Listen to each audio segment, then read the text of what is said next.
नमस्कार, मैं श्यामगिरी। आप देख रहे हैं टीएफडी इंडिया न्यूज 24। टीएफडी इंडिया न्यूज 24 में आप सभी दर्शकों का स्वागत है। प्रधानमंत्री मोदी और गृह मंत्री अमित शाह इसे ही कहते हैं कि वक्त बुरा होता है तो ऊंट पे बैठे व्यक्ति को कुत्ता काट लेता है। परिस्थितियां बिल्कुल इनके विपरीत चली गई हैं। जिस तरह से अमित शाह पार्लियामेंट के अंदर कह रहे थे कि 50 सालों तक हम राज करेंगे, विपक्ष में ही विपक्ष को बैठना है, घमंड टूटता हुआ नजर आ रहा है। खुद की कुर्सी दांव पर लग गई। लेकिन उस पर हम चर्चा करेंगे। लेकिन बड़ी महत्वपूर्ण यह है कि भारतीय जनता पार्टी के अंदर एक ऐसी अब सुगबुगाहट हो गई है कि सरकार गिरने वाली है, क्योंकि आंदोलनकारी सड़क पर उतर गए हैं। मोदी और शाह का संकट लगातार बढ़ रहा है। विपक्ष पूरी तरह से हावी है सरकार के ऊपर। प्रधानमंत्री नरेंद्र मोदी लगातार आपात बैठकें बुला रहे हैं, कर रहे हैं, लेकिन कोई तोड़ नहीं मिल रहा है। अचानक सरकार इतने बड़े संकट में फंस गई है कि संसद पूरी तरह से ठप है और इंडिया गठबंधन के 214 सांसद मोदी सरकार पर भारी पड़ रहे हैं।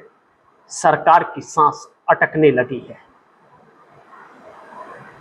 अब जिस इंडिया गठबंधन को लगातार तोड़ने की कोशिश की गई और तोड़ा गया, यह भी नहीं है कि तोड़ा नहीं गया, पूरी तरह से तोड़ा गया। टीएमसी के 20, उद्धव ठाकरे के 6 सांसद, 26 सांसद तोड़ लिए गए। शरद पवार पर डोरे डाल लिया गया। शरद पवार और उनकी बेटी सुप्रिया सुले जाकर के मोदी से मुलाकात भी कर लिए। डीएमके के 22 सांसद को के साथ समझौते हो गए। सब कुछ 362 सांसदों की तरफ तेजी से बढ़ रही थी भारतीय जनता पार्टी। लेकिन कहते हैं ना कि ऊपर वाले की लाठी में आवाज नहीं होती। एक झटके में पूरी विरासत ढह गई और अब सरकार बचाना मुश्किल हो रहा है। ऐसे में बहुत महत्वपूर्ण है कि जो छात्र आंदोलन, जिसके वजह से शिक्षा मंत्री धर्मेंद्र प्रधान का इस्तीफा हुआ, उसके बाद भारतीय जनता पार्टी के 3 विकेट गिर गए। एक एमएलसी, एक मंत्री, एक प्रवक्ता,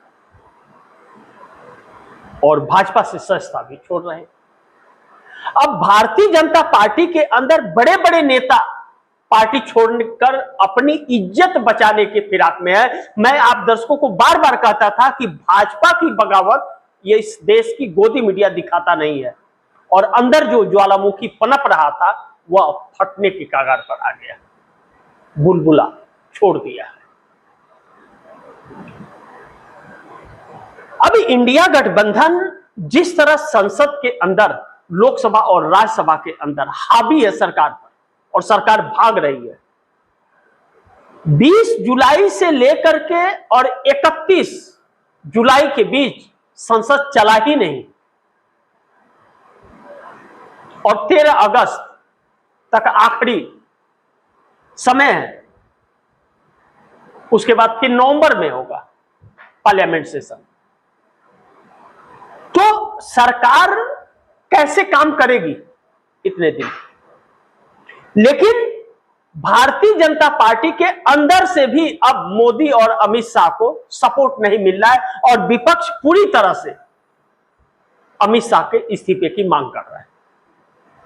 और अब छात्र भी सड़क पर उतर गए हैं, चाहे बंगाल हो, आसाम हो, चाहे महाराष्ट्र हो, चाहे उत्तर प्रदेश हो, चाहे दिल्ली के अंदर। दिल्ली में भी छात्र उतर गए।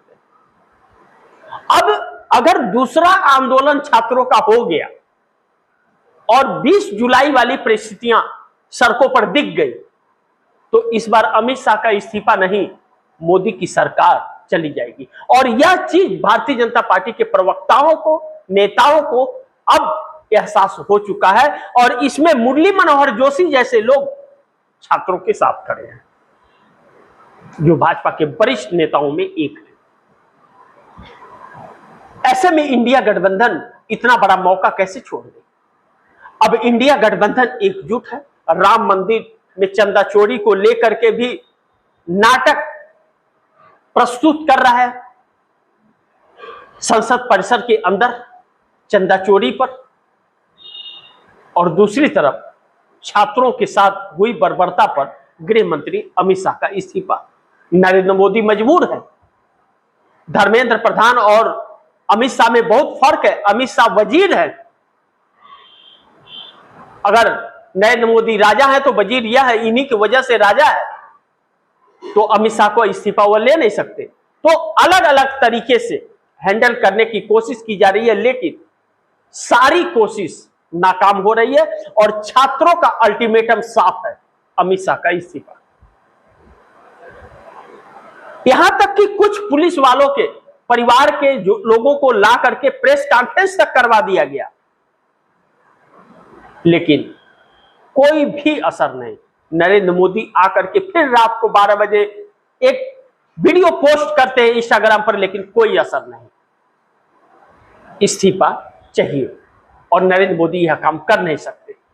अब भारतीय जनता पार्टी के अंदर के नेताओं के अंदर यह चीज समा गई है कि नरेंद्र मोदी अब घातक साबित हो रहा है, इन्हें निकाल करके फेंकना है। अब आने वाली परिस्थितियां जनता गौरा न ले, इसके लिए नेता भाजपा से सदस्यता अपना छोड़ करके जा रहे हैं। छोटे नहीं, बड़े बड़े नेता, एमएलसी, मंत्री, प्रवक्ता। शाहजाद पूनावाला जो भारतीय जनता पार्टी के जड़ उगलने वाले प्रवक्ता थे, एक झटके में सदस्यता तक उन्होंने छोड़ दी भाजपा की। बिहार से एमएलसी ने छोड़ दिया। नवनीत सिंह बिट्टू मंत्री पद से इस्तीफा दे दिए। धर्मेंद्र प्रधान का होने के बाद यह 3 विकेट, अभी कितने विकेट गिरेंगे यह देखना बड़ी महत्वपूर्ण होगा।